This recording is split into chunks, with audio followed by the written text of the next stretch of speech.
values of the variables that permit our universe to be one in which life can evolve, because carbon atoms are sticky enough to be a sort of great glue, the fundamental glue that holds things together in fancy mechanisms. Maybe those aren't so much constant as just locally constant. Maybe there's a whole lot of universes out there, and we just happen to be in one, of course. We couldn't be in any other, where all the laws are just right. If you're in a universe that has life, it's going to have laws that are life-friendly, that make it possible. This is the anthropic principle. Now, so then God gets demoted from lawgiver to not even to law chooser, because now we suppose, well, the part of the universe that we're in has these laws, but it's no accident that should be so. We don't need God to choose the laws, because the other parts of the universe where there are other laws, they also exist or may exist for all we know. So God is demoted again. So what's God now? Well, he's sort of a master of ceremonies, I guess. Or maybe, our Father who playest air guitar, or something like that. So we've watched this somewhat graceful and somewhat graceless retreat where God is given less and less to do, to the point where it's no longer such a mystery that he should be omnipotent. If you don't have any job, then it's not so hard to be omnipotent. Now, these ideas may amuse some of us, but they strike terror and repugnance in the minds of many people who want the traditional top-down view of an intelligent designer to prevail. And it's fascinating to see how even the most resourceful and wily scientific speculators can be drawn back again and again to the idea that maybe there's some way where we can save the idea of an intelligent designer after all. Well, in a way, I think we should all be agnostic about that. Maybe there is, but by the time we've established that, it is going to be so different from the original imagined creator that if those who are religious want to say something like, well, we told you so, we'll say, well, if you have to say that, go ahead. But of course it isn't. It's so remote from anything you ever imagined or could have imagined using your traditional point of view that it doesn't really count. Now, if Lee were here, if I may go on for just another minute or so, playing the Lee role, what's fascinating about Lee's work is that he's found some ways to take seriously, I mean very seriously as a physicist, the idea that evolution can actually apply below the biological level to the level of, in effect, universes or sub-universes themselves, that you can have an evolution of universes so that the universe can indeed design itself. And if he was here, he would give you a version of that. I'm going to give you the joke version of it. There's a story I like about the young aspiring tenor, the operatic tenor, who finally gets his debut opera. Let's say it's at La Scala, where they take their opera very seriously. And at the end of the first act, he does his aria. And this roaring applause, standing applause, it goes on and on and on. He bows and bows and bows, and they keep yelling encore, so he does it again. And at the end of it the second time, they applaud again. And he goes off, and he comes out and takes a bow, and he goes off and comes out and takes a bow. They're still applauding. So he sings it a third time. And he goes off, and they're still clapping. And he's, of course, delirious with joy, but he's getting worn out at this point. And he comes back and says, no, thank you, no more.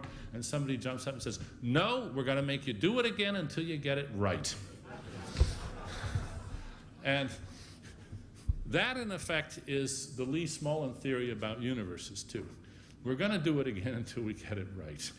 That whole universes can, in effect, be rough drafts, semi-rough drafts, penultimate drafts, and so forth, that there can be a process of evolution of universes. And at first, when you encounter this idea, if you're like me, you're sort of cross-eyed and you think this is just too extravagant. There can't be any way of taking this seriously from the point of view of science. And that's an important point. I'm a philosopher. I'm not a scientist. And one thing I know is that imagination is cheap. We philosophers love to invent imaginary universes, possible worlds, and think about what's possible and what's not possible. But we're stuck with rather crude tools in a certain way, and that beyond brute logical possibility, which is a very weak notion, we're not very good, and we don't have any way of keeping ourselves honest. Many people thought of evolution before Darwin. He was not the first person to think of evolution by natural selection, but he was the one who figured out how to bring the empirical demands into the picture in such a way that you had to take the idea seriously. Now, Lee Smolin has done something which I would not, before he wrote, thought possible, and that is come up with the physics that at least requires you to take seriously the idea, which is not that hard to imagine, that there could be an evolution of universes themselves, that there could be an evolution of the very laws of physics that makes biological evolution possible. That doesn't mean that he's shown it's possible, but he has shown that we have to take it seriously. And that's where you can't do that if you're just a philosopher. That's one of the limitations of our trade, is that we don't have the leverage to sort out the imaginable into those things that are imaginable and also that should be taken seriously. For that, you need to make the game harder. You need to do some serious work so that people have to say, yeah, okay, that's a possibility we have to take seriously. I probably said enough now for Marvin to come in and contradict something I'm saying. Maybe we should. I can't think of anything. I don't know Lee's theory. I know who's the guy who makes the Gaia theory, in which the Earth evolves some. You have to move up from the mic. Lovelock's theory is quite popular, but it doesn't. It's hard to make it work because if there's only one planet, he argues that as the history of the planet proceeds, the Earth learns to stabilize its temperature, and that there are various mechanisms that get selected so that finally we get a really stable planet.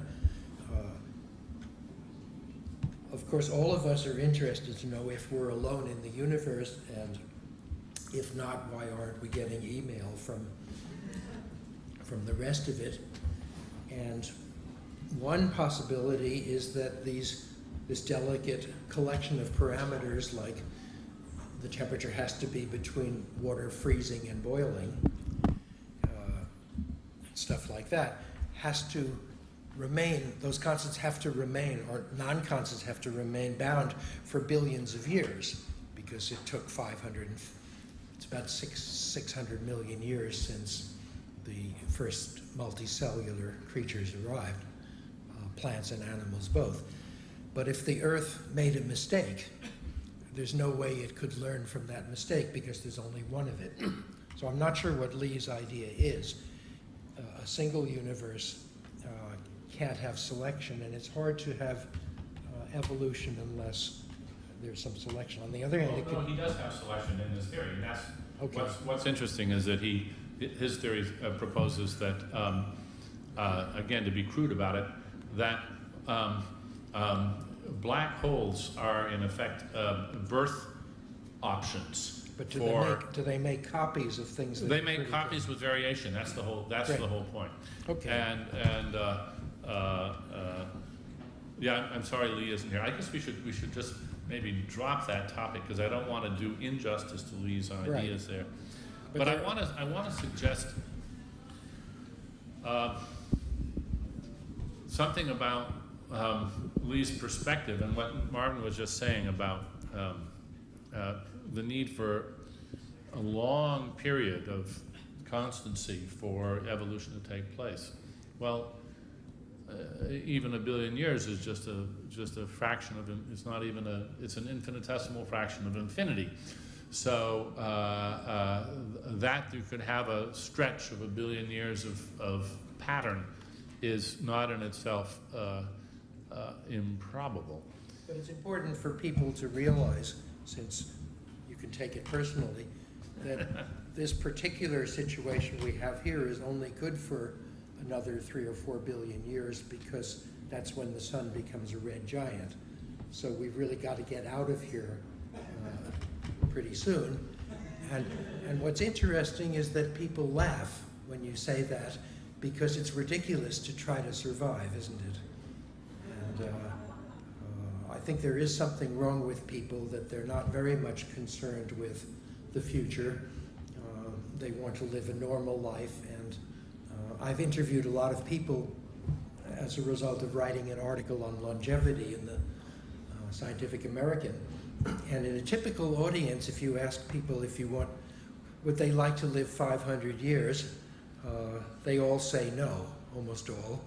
And you say, why? And they say, well, because you'd be very creaky and you'd have arthritis. And I say, well, but suppose you could stay at your own age or half your present age. And they still don't want to, and now you ask why, and they say it's boring. However, if you talk to an audience of scientists, which is what I mostly do, it's completely different. They all have problems that they can't solve now, and they could use a couple of 100 years. And so it's interesting that that culture, the second culture, is wild about the idea of immortality, whereas the first culture really doesn't have any goals. It's trying to live a comfortable life. It goes to football games and wastes its synapses on stuff like that, and generally things are pretty boring. So that's a problem about the two cultures, and we should be doing something. Open it up before Marvin empties the hall. There is a microphone right in the center aisle. If I could prevail upon our audience members to come to the microphone here. If you'd like to ask a question, we do have time for a few questions. If you'd like to come up and ask your question from the microphone so that both our panel members and everybody can hear. Thank you.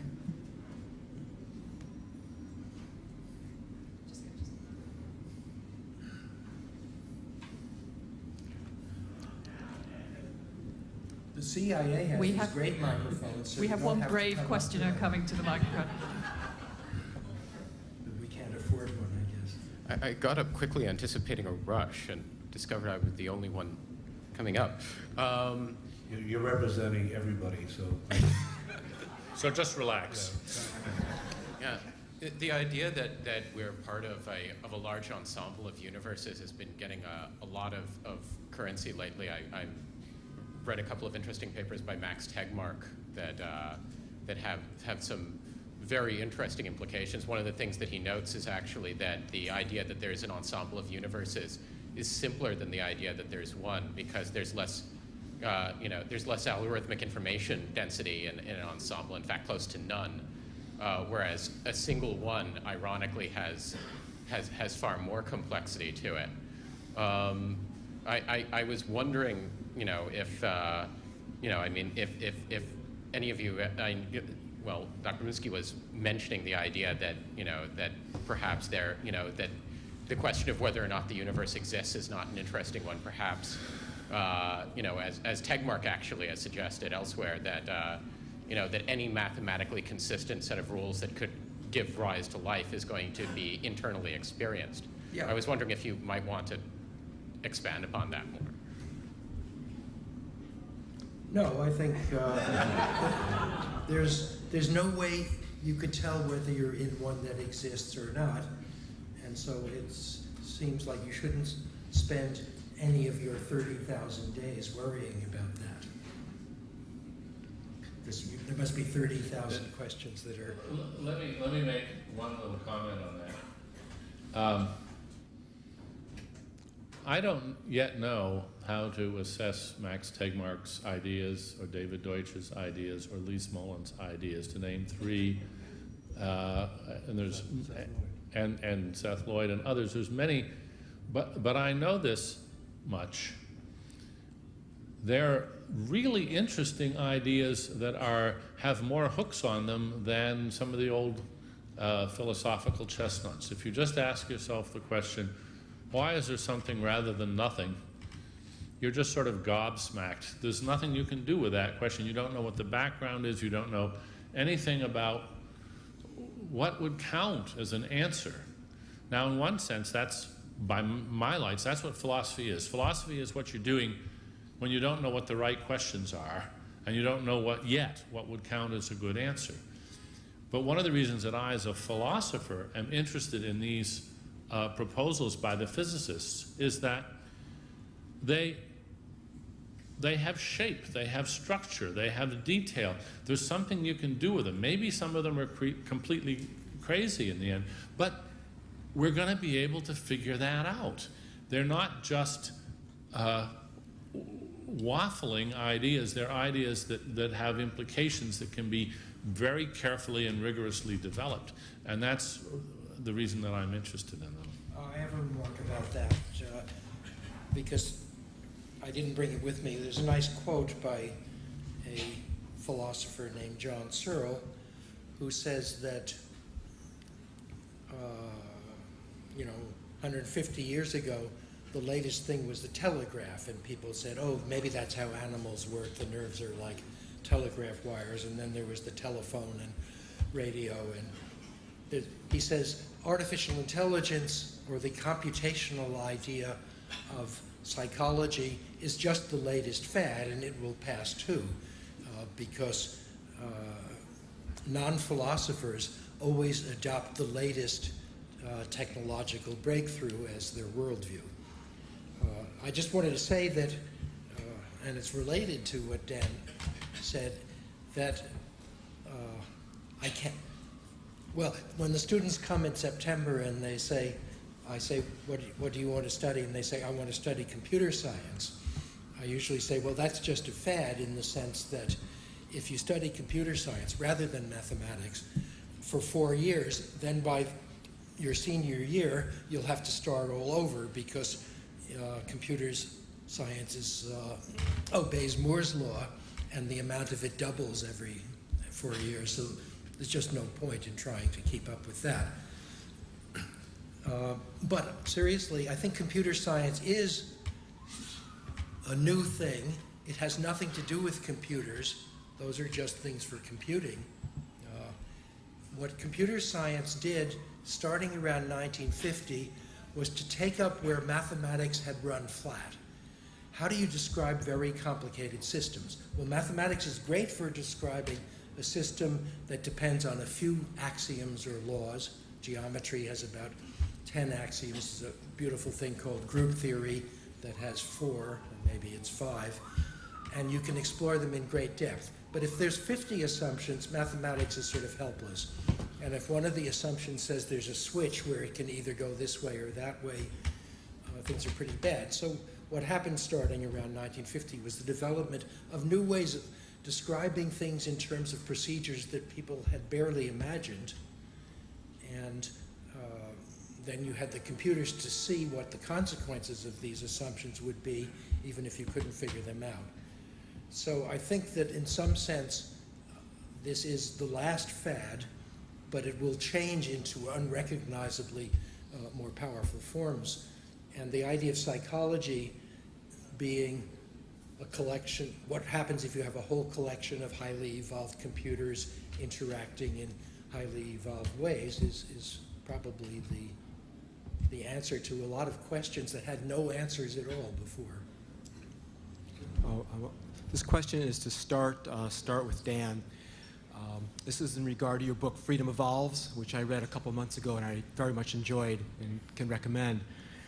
Now you start off the book by positing, free will compared to determinism, and in a way it's a false opposition, because we can look at free will. Freedom is something that clearly evolves from rocks to simple organisms to birds to humans. Something has changed in that progression, and we have to honor it and consider it and think about the implications, legal, religious, etc.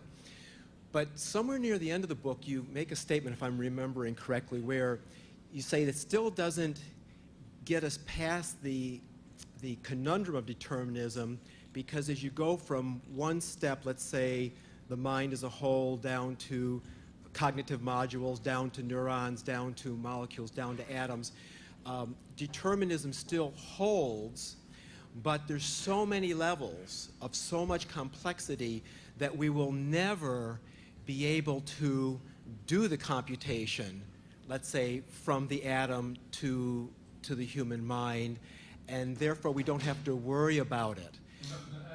No. I see that that's a reading that might be invited, but that's not what I meant. Can you elaborate? Because I see I still got your point about freedom as something that evolves, and therefore we can't we have to just throw out the whole deterministic conundrum. No. What I was trying to argue is that freedom and determinism are entirely compatible. Determinism doesn't go away. I mean, who cares whether determinism is true, actually, because we can Marvin says a switch. We can have a switch, turn determinism on, turn determinism off, make it indeterministic. Nothing changes at the levels that matter to us. You're not going to be better off if you're living in an indeterministic world than if you're living in a deterministic world. The whole determinism, indeterminism at the level of physics issue, I argue, is simply orthogonal, it's simply irrelevant to the issues that really matter about freedom. What we want is to have free will that's morally important. I can define varieties of free will which are of no moral significance whatever, and then I can show that we either have them or don't, but who cares? The kind of free will that we're interested in is the kind that I illustrate by thinking about cases where I invite you to think of the worst thing you ever did. And then you think, well, could I have done otherwise? And is my regret, is it rational? Or am I somehow just involved in some absurd game?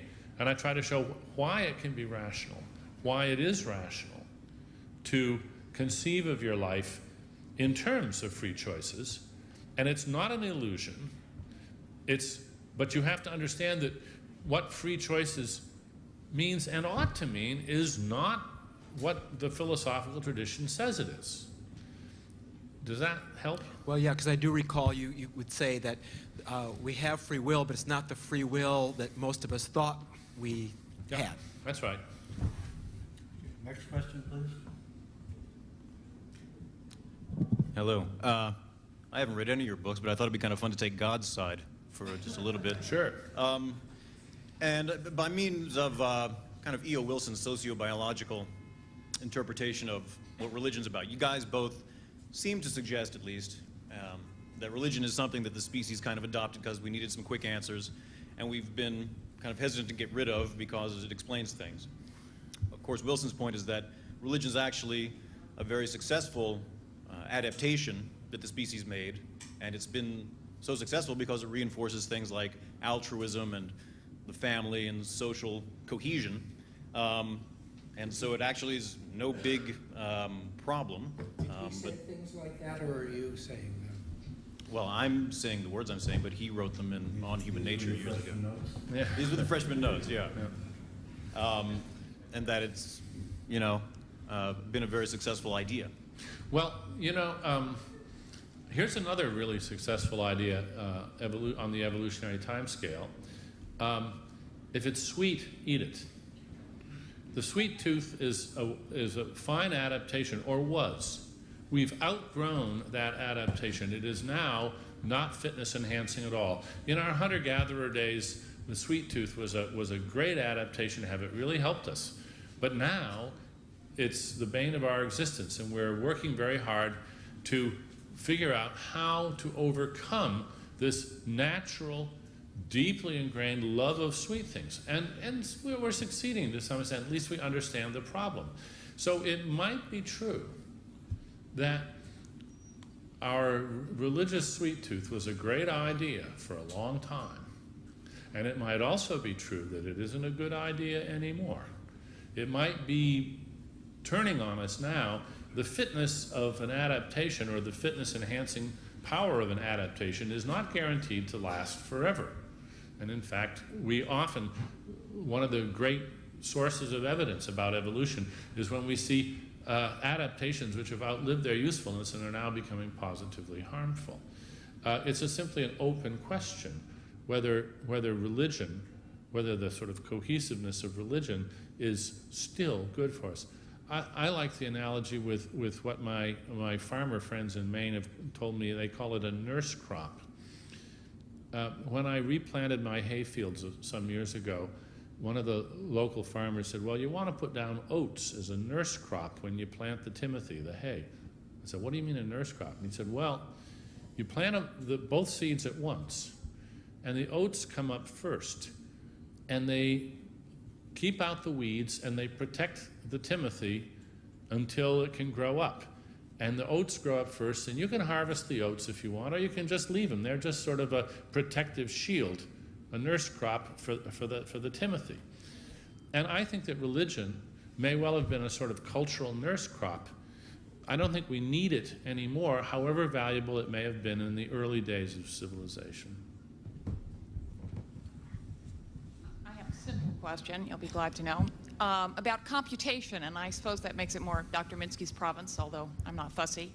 There is no question that access to computation is transforming the sciences. Do you think that scientists are asking different kinds of questions because of that, or are they simply pursuing the questions they would have asked with greater efficiency or in greater depth, or does it depend on what kind of science they practice? Well, that's a very broad question. There certainly are specific ones that when you see a complicated system, you used to expect to find that there was a complicated source for it. And one of the things that became widely understood since computer science was that simple processes can generate unlimited variety. And so you get these chaos theories, and you no longer need to assume that there's anything random in a system that looks random. There could just be a 30-bit shift register or something like that. So can't think of more general things to say, but we know about processes that we hadn't imagined before. I'm a little uncomfortable about saying that because in the 1920s there were people like Ackerman and Post in the 1930s who understood chaos, and even Poincaré in the late 19th century knew that there would be someday something like mathematics that would understand these things. But it's since 1950 or 60, the idea that complexity can appear where you wouldn't have expected it before. Incidentally, the public has some idea that quantum mechanics involves uncertainty, and that the quantum world is indeterminate. And the physicists have allowed that to go on for a long time. In the current pictures of quantum mechanics, the Schrödinger equation is a continuous function and so forth. And for a long time, nobody could think of why packets of light would go this way and that way, apparently at random. And now there are theories about that which don't have any randomness at all. So it's interesting that the public still thinks things are random in modern physics. Gentlemen, I think we just have time for one more question. Thank you. On the matter of design and designer, could both of you comment on what perhaps was Einstein's views of that problem or that conundrum, and how come what has happened to bring your ideas of that to bear now? I have a quick answer to that, which is looking on the past. Einstein is famous for many interesting accomplishments. One is that he was perhaps the most skillful politician of the previous century. He made lots of remarks in public to the press and so forth, and he never made a mistake in his strategy. So he steers the way between the atheists and the religious people so skillfully. I wish, well, I don't want to do it anymore, but I wish I had known how to in the past. So I don't... Einstein, of course, is often quoted as saying that the dear Lord is subtle but not malicious. But he also complained bitterly and often that he didn't himself believe in any personal God of any sort. That was just a metaphor. He was very clear that he did not mean by that or any other reference to God a personal God who could actually be subtle or malicious. And of course, George Williams, the biologist, John mentioned him earlier as one of our leading Darwinians, and George has famously turned Einstein's famous quote upside down and said that Mother Nature is vicious but stupid. Thank you all very much. Dan Dennett's latest book is in the store. It's called Freedom Evolves. Marvin Minsky is now 9 years late delivering his book. So if you'd like to encourage him, please do so on the way out. Thank you.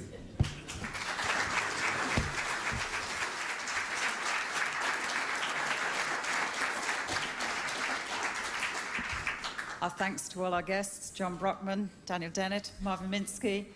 Find out more about these authors' works and other events at Barnes & Noble online at bn.com. Next, New York Times correspondent John Fountain talks about his childhood and the role of faith in his life. He also talks about his career in journalism in his book True Vine. This event from the Southern Festival of Books is about 45 minutes. Welcome, one and all. I don't know about you, but this is a weekend that I keep circled on my calendar. It's one of those weekends that I look forward to with a great deal of anticipation. So welcome once again to the Book Festival. Our session this afternoon is with John Fountain, who will be talking about his book, True Vine. He has been on a book tour since June, one city after another, and he really thought that he was in Dallas today, but he ran into Porter Wagner with his rhinestones, and he knew he was in Nashville. He is weary. I've had a chance to read this book, and I found it extraordinary. And I told John it reminds me of Ricky Bragg. Accident that should be so. We don't need God to choose the laws, because the other parts of the universe where there are other laws, they also exist or may exist for all we know. So God is demoted again. So what's God now? Well, he's sort of a master of ceremonies, I guess. Or maybe, you know, our Father who playest air guitar or something like that.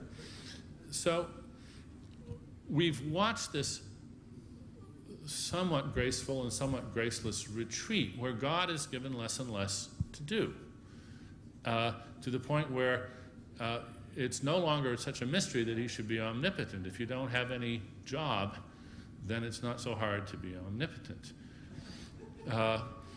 Now, these ideas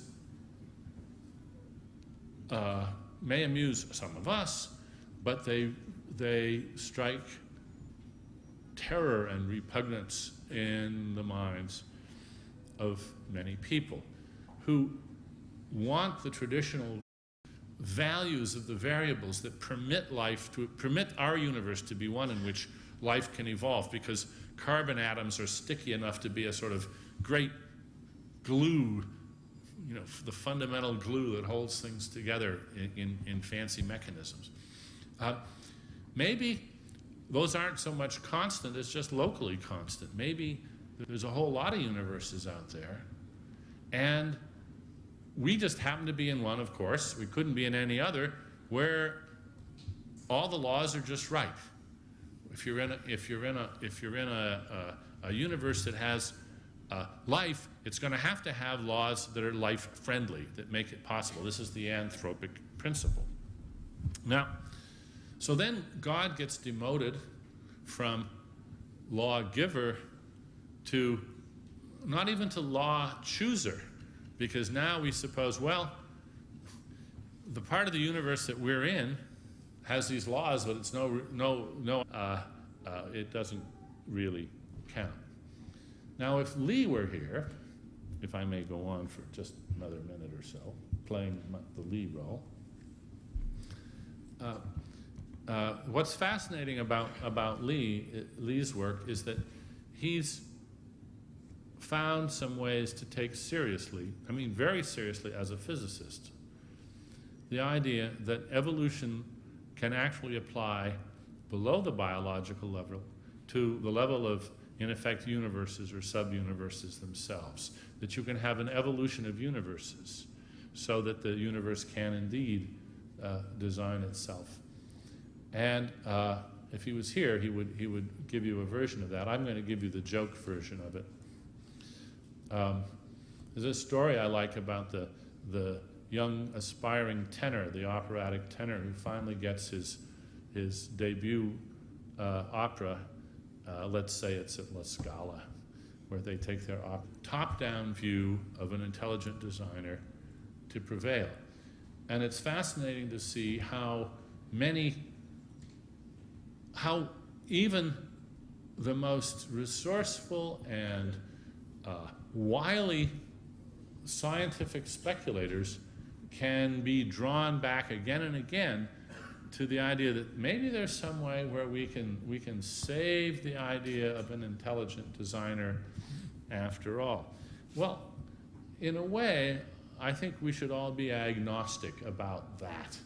Maybe there is, but by the time we've established that, it is going to be so different from the original imagined creator that if those who are religious want to say something like, well, we told you so, we'll say, well, if you have to say that, go ahead. But of course it isn't.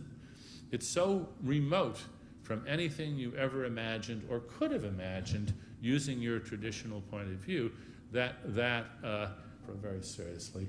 And at the end of the first act, he does his aria, and this roaring applause, standing applause, it goes on and on and on. He bows and bows and bows, and they keep yelling encore, so he does it again. And at the end of it the second time, they applaud again.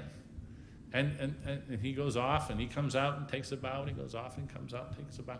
They're still applauding. So he sings it a third time. And he goes off, and they're still clapping. And he's, of course, delirious with joy, but he's getting worn out at this point. And he comes back and says, no, thank you, no more. And somebody jumps up and says, no, we're going to make you do it again until you get it right. And that, in effect, is the Lee Smolin theory about universes, too.